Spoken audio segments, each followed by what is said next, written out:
Hello, we're looking at cards for September 8th and 9th, and they are Death, the King of Rods or Wands, or Staves, or Fire, and the Seven of Cups. You've got the power, and that's final. Or Bossing Up, Part 2. Death in the cards today says something is overdone and not coming back. This has presented us with many options, but we may need to be careful. Our next move is important, and we need to take our time and do a little more research than just what pops up on the internet.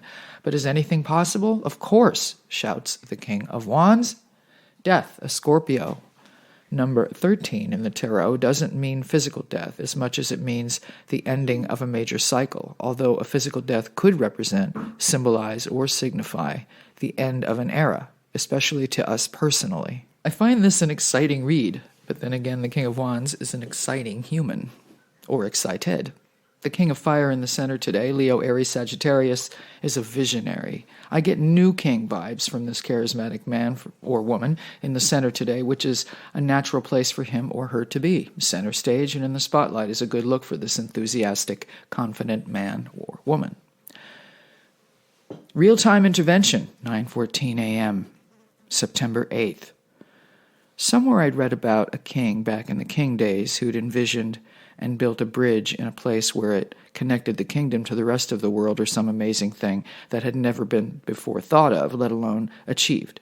It's hundreds of years old, and I do believe Tom Cruise had it blown up for his last movie, which is uncool, but never mind. So, of course, I hit search and came up with one Horace King, who was born a slave, but ended up being sold when his master died to someone who owned a construction company.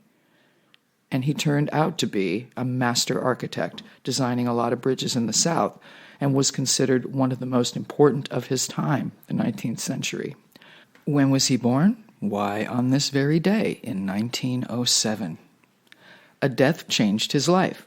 That may be what's going on here, but it could be the death of something very personal, like fear, anger, remorse, or anything else that deserves to die. The confident, charismatic King of Wands does not acknowledge any of it. The Seven of Cups, Pisces, Cancer, Scorpio, is an odd card to see in the upcoming position, but it works for me in this picture because the king has his back to it. The card of illusions, temptations, and offers of everything you could possibly dream of don't often pan out to be real gold. This is the all that glitters is not gold card, but in these cards it simply means to me that we have options we may not have been able to imagine before.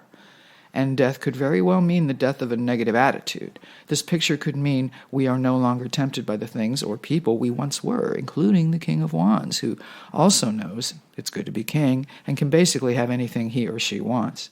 He or she would also promise a lot to get what they want or to achieve their vision, which may or may not pan out, so we have to consider. You may be in a position of having to choose personnel, or the new king has to be more discriminating about the company he or she keeps, socially, even romantically. How did the last queen die, by the way? The king always had food testers for a reason. This could be being overwhelmed by the energy of such a person, even a fire sign from the other side showing up in your dreams, which are pretty off the proverbial chain these days. It's obviously the season of the spirits. Thanks for the visit, Horace, and happy birthday.